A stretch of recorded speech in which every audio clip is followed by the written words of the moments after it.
안녕하세요. 남원 서문교회 김종만입니다. 교회학교 교사들을 위한 창조과학 교육이라는 주제로 교회학교 교사분들과 함께 교제할 수 있는 기회를 주신 것에 감사를 드립니다. 다음 세대에게 하나님 말씀을 가르쳐주고 그들의 믿음을 하나님 말씀 위에 세우는 이 귀중한 사역에 수고하고 헌신하는 교회학교 교사분들을 하나님께서 축복해 주시기를 원합니다. 이 주제는 창조신앙을 학생들에게 어떻게 가르칠 것인가 하는 주제입니다. 한국창조과학회에서는 창조과학에 대해서 이렇게 정의하고 있습니다. 인간, 생물체, 우주 등에 내재된 질서와 조화가 우연이 아닌 지적 설계의 결과라는 것을 과학적인 증거를 통해 전하고, 이 시대가 만물의 기원에 대한 바른 시각을 갖고 창조주 하나님을 인정하며 경외하도록 하는데 이바지함을 목적으로 한다라고 정의하고 있습니다. 우주 만물이 우연이 아닌 지적 설계의 결과, 설계된 작품이다 하는 것을 과학적으로 증거한다 하는 것입니다. 특별히 이제 두 가지 주제를 다루게 되는데요. 성경의 과학적 정확성을 다루게 됩니다. 성경은 고대에 기록된 책이지 않습니까? 그런데 성경에는 현대 과학자들이 이제서야 알게 된 과학적 사실과 또 과학적 현상을 정확하게 기록해 놓고 있습니다. 그것을 보게 되면 오직 이 세상을 만드신 창조주만이 말씀할 수 있는 그 말씀이 기록된 것으로 볼 때 성경은 창조주 하나님의 말씀이다 라고 증거를 하는 것입니다. 또 한 가지는 지적 설계 이론입니다. 우주 만물이 지성적인 존재의 설계된 작품, 하나님의 설계된 작품이다 하는 것을 증거하는 것입니다. 또한 창조과학회에서 가르치는 내용 중에 아주 중요한 내용이 진화론에 대한 것입니다. 진화론의 오류와 모순점을 밝히고 진화론으로 인한 왜곡된 세계관의 문제를 제기하고 창조론적인 시각에서 기원의 문제점을 조명하는 것입니다. 진화론의 과학적인 증거들이 실제 과학적 연구 방법론으로 볼 때 올바르지 않는 결론을 도출하고 있다는 것과 또 과학계에서 이미 폐기된 증거를 여전히 학생들을 가르치는 교과서에서 활용되고 있다 하는 진화론의 실체와 허구를 또 밝히는 것입니다. 진화론에 맞서기 위해서 창조과학이 사실은 등장하게 되었습니다. 창조과학에서 시작한 인물로는 존 위트컨과 헨리 모리스 교수가 있습니다. 특별히 헨리 모리스는 미국 창조과학연구소 ICR을 창립한 분입니다. 이 두 분이 창세기의 대홍수라는 책을 썼는데요. 거기에서는 하나님께서 6일에 걸쳐서 우주 만물과 사람을 창조하셨음을 증거하고요. 또한 젊은 지구를 증거하고 있습니다. 창세기 1장 1절 말씀대로 태초에 하나님이 천지를 창조하셨느니라. 태초라는 시간을 하나님께서 시작하셨고 우주 만물을 6일에 걸쳐서 창조를 하셨죠. 창세기 5장에 보면 최초의 사람 아담의 족보가 나옵니다. 그리고 창세기 11장에 셈의 족보가 나옵니다. 이 두 족보를 역사적 사실로 받아들이면 실제 인류의 역사는 6천년 내지 10,000년 이하 아주 짧은 젊은 지구, 젊은 역사를 말하고 있다는 것입니다. 그리고 이제 오늘날 이제 수많은 지층과 화석들이 언제 만들어졌느냐 볼 때 노아 시대 때 그때 그 시대의 사람들의 죄에 대해서 하나님께서 대홍수로 심판하셨지 않습니까? 그래서 전 세계적인 격병적 홍수 심판으로 설명을 하고 있습니다. 그리고 우주 만물이 하나님의 그 설계된 작품임을 증거하고요. 그 다음에 진화론의 증거들의 허구점을 밝혀내고 있습니다. 위키피디아에서 창조과학에 대해서 이렇게 정의하고 있습니다. 성경의 문자적이고 무오류적인 해석을 과학적으로 입증하려는 젊은 지구 창조론의 유사과학적 행태이다, 이렇게 얘기합니다. 일단 위키백과에서 성경의 문자적이고 무오류적인 해석을 과학적으로 입증하려고 하는 그런 과학적 노력, 과학적 연구다. 그거는 맞습니다. 그런데 이제 유사과학 형태다 하는 부분에 대해서는 사실 동의하기가 어려운 것이죠. 유신진화론가의 대화를 최근에 낸 신국현 그 박사님이 쓴 책에서 굉장히 정확하게 그 의미를 짚고 있습니다. 포털에서 창조과학을 검색하면 사이비 과학이라고 하는 것은 과학적으로 전혀 가치가 없다는 것이 아니라 주류가 아니라는 의미이다. 그래서 포털에서 창조과학 그 검색을 하게 되면 많은 사람들이 사이비 과학이다 이렇게 그 평가절하를 하는데, 이 의미는 뭐냐면 과학적으로 전혀 가치가 없다는 것이 아니라 주류가 아니다는 것입니다. 이 시대 주류과학에서는 진화론을 인정하지 않는 모든 과학은 비주류, 즉 사이비가 된다. 그러므로 창조과학을 반과학이나 비과학으로 이해해서는 안 된다, 이렇게 말하고 있는데 올바른 평가라고 생각합니다.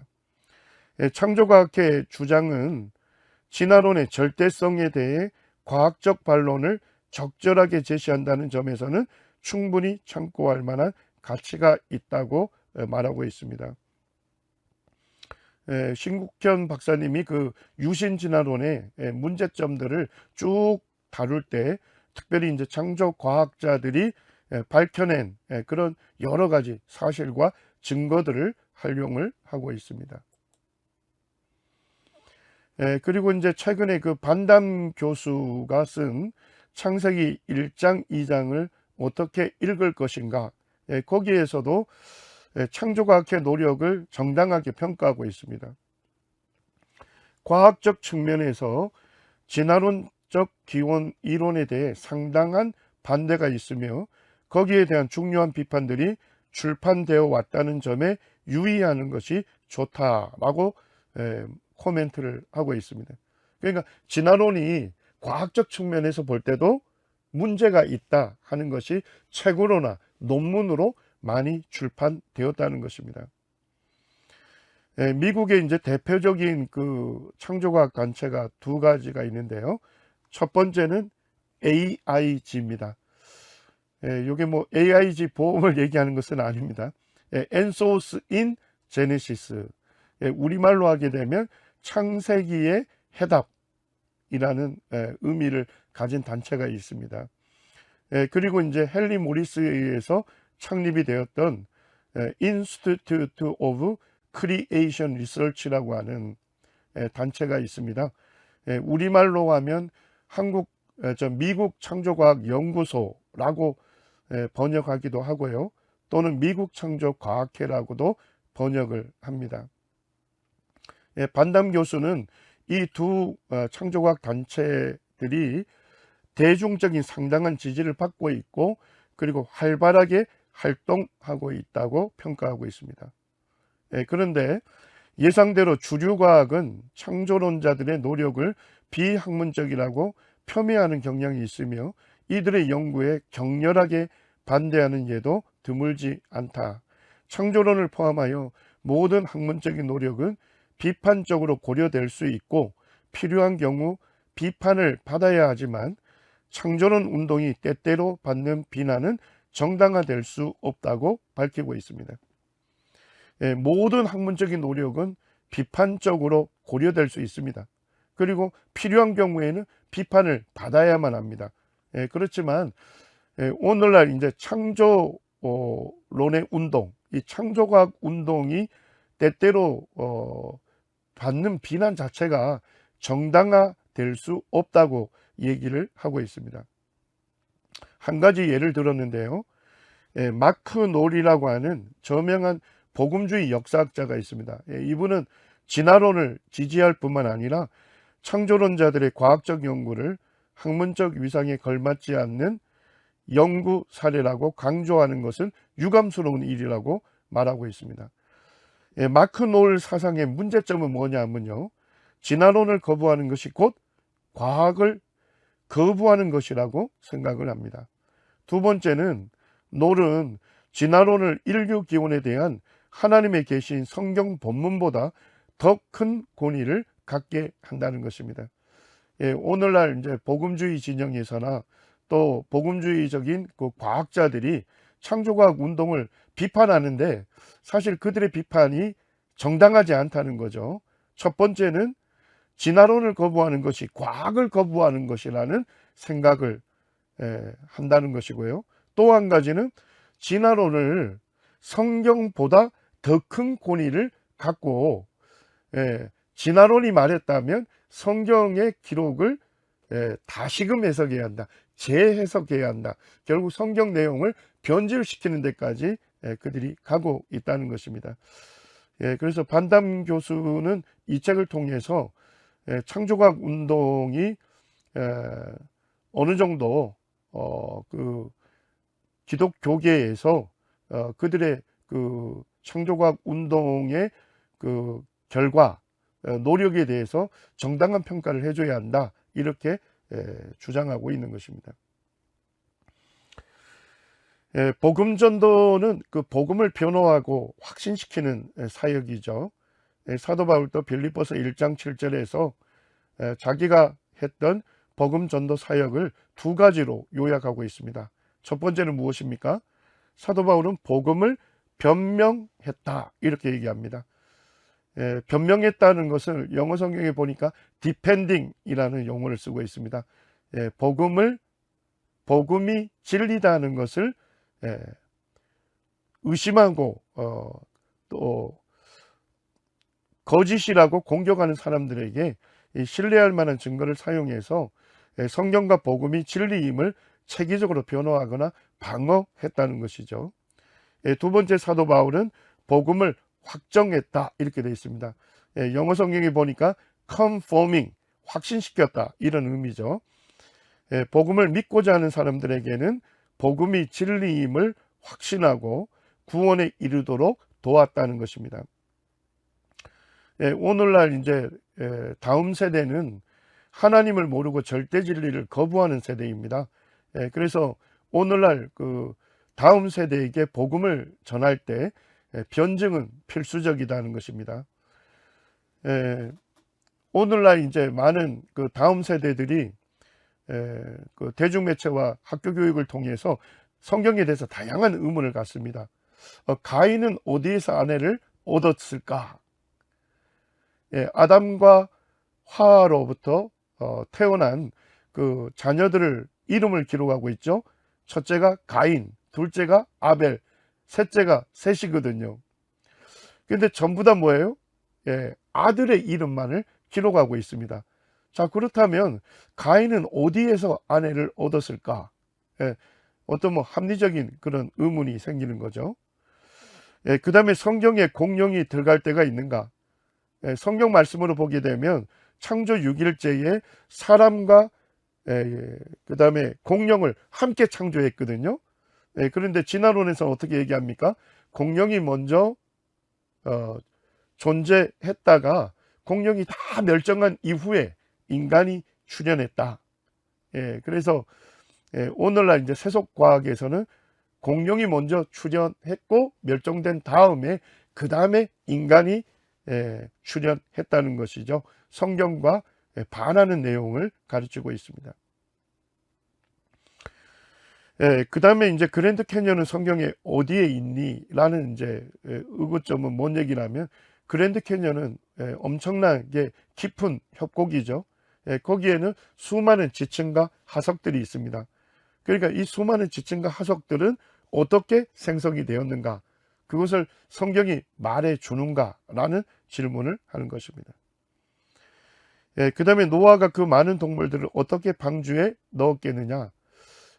이제 많은 이제 학생들은 과연 이 노아 방주 안에 모든 생물의 암수가 다 들어갈 수 있었을까? 이런 자연스러운 의문을 갖습니다. 그 다음에 이제 존재하는 모든 것은 기원이 있지 않습니까?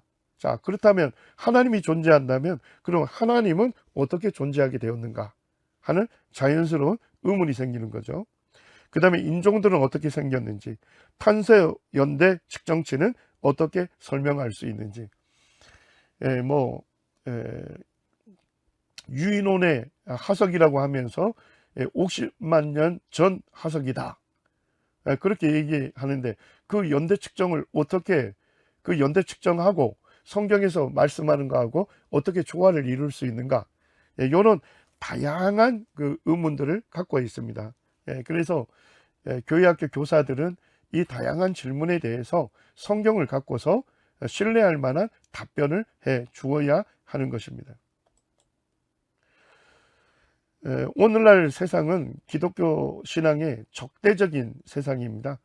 오늘날 이제 다음 세대들이 기독교에 대해서 우호적이지 않는 적대적인 세상 속에서 그들은 살아가고 있습니다.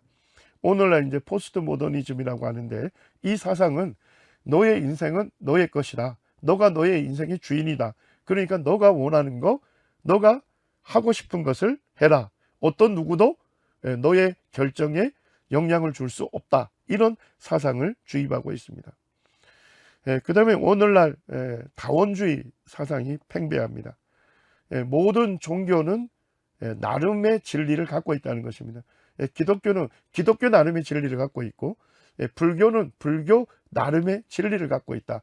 그것은 인정하지만 기독교만이 절대 진리라고 주장하는 것은 배타적이고 독선적인 그런 사상이다라고 공격을 하는 것입니다. 또한 오늘날은 이 과학주의가 사상이 팽배해 있죠. 이 과학주의는 뭡니까? 진화론이 곧 과학이라는 것입니다. 그러니까 진화론을 거부한다? 꼭 과학하기를 포기한 사람으로 여기는 것입니다. 이런 사상을 주입받다 보니까 오늘날 과학시대에 하나님을 믿는 것이 논리적으로 올바른가 하는 그런 질문들을 계속 받고 있는 것이죠. 2009년에 Already Gone이라고 하는, 이미 떠나버렸다 하는 그 보고서가 발표가 됐습니다. 이 보고서를 이제 작성한 대표적인 두 인물이 있는데요. 첫 번째는 그 미국 창조과학계 단체인 AIG의 대표인 캐남하고, 시장 및 소비의 행태의 그 연구 분석가인 브릿 비이머, 뭐 쉽게 말씀드리면 설문의 그 대가가 되겠죠. 설문 연구의 대가인 브릿 비이머와 함께 연구를 했습니다. 이 연구는 교회학교 때 다녔다가 지금은 떠난 그 1000명의 20대들을 대상으로 설문 연구를 했습니다. 누가 교회를 떠나는지, 언제 떠나는지, 왜 떠나는지, 그리고 막을 수 있는 대책은 있는지, 이런 연구들을 해서 이 보고서를 발표하고 있습니다.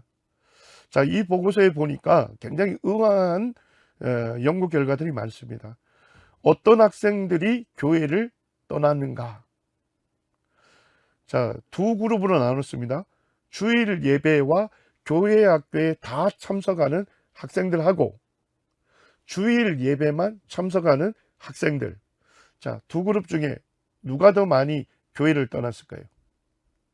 놀랍게도 주일 예배와 교회 학교에 다 참석하는 학생들이 교회를 떠난 사례가 60%가 넘는다는 겁니다. 그리고 어떤 학생이 더 반교회적, 반성경적이 되었는가? 쉽게 말씀드리면 뭐 낙태나 동성결혼 합법화를 더 지지하고 혼전 성관계를 옹호하는 비율이 어디가 더 높았을까요? 예배와 교회 학교 모두 참석하는 학생들에게서 한 39.1%가 더 지지했다는 것입니다. 이 설문 연구의 결론은 무엇입니까? 성경에 대해서 더 많이 들을수록 더 많은 의심을 하게 되었다는 것이죠. 그리고 이제 언제 성경을 처음 의심했는가 하는 질문을 했습니다. 그동안 이제 교회학교 교육을 통해서 성경이 하나님의 말씀이라고 배워왔던 그 학생들이 어느 시기에 성경이 하나님의 말씀으로 인정하기가 어렵다라고 의심하는 시기가 처음에 언제였냐 하는 것이죠. 언제였을까요? 초등학교 때가 4%고 대학교 때가 10.5%입니다. 중학교 때가 40%, 고등학교 때가 44%입니다. 그러니까 중학교와 고등학교 시기에 그때 이 성경이 하나님의 말씀으로 받아들이는데 의심을 하게 됐다는 것입니다. 그리고 이제 언제 처음으로 성경에서 마음이 떠났는가? 성경을 더 이상 하나님 말씀으로 믿을 수가 없어서 더 이상 성경 읽기를 멈췄을 때가 언제인지를 질문한 것입니다. 가장 많은 비율은 언제였을까요? 중학교와 고등학교 그때 합치면 76%가 되는데요. 중고등학교 시기에 더 이상 성경을 하나님 말씀으로 믿을 수가 없었고 성경 읽기를 중단하게 되었다는 것입니다. 이렇게 교회를 떠난 그 청년들에게 78개의 질문을 하고서 주로 그들이 믿기가 어려웠던 것이 어떤 진리였는지를 분석을 해봤습니다. 노아 방주와 전지구적인 홍수를 믿는다는 학생들이 77%였습니다. 에덴 동산의 아담과 하와를 믿는다 75%였어요. 자, 그런데 가장 믿기가 어려웠던 게 뭐였다는 것입니까? 하나님께서 모든 만물을 창조하셨다고 믿는 청년들은 20%밖에 되지 않았습니다. 그러니까 하나님께서 모든 만물을 창조하신 창조주이시다 하는 이 진리를 믿기가 어려웠다는 것입니다. 세부적으로 질문했더니까 하나님이 우주와 지구를 창조하신 거, 하나님이 식물과 동물을 창조하신 거, 하나님께서 사람을 창조하신 거, 하나님께서 사람을 동물과는 달리 하나님의 형상대로 존귀한 존재로 창조하셨다는 거, 아담과 하와가 사람의 조상인 거, 하나님께서 6일 동안 만물을 창조하셨다는 것을 믿기가 어려웠다 하는 것입니다. 이제 첫 강을 마치고요. 이제 쉬었다가 다음 강을 진행하겠습니다.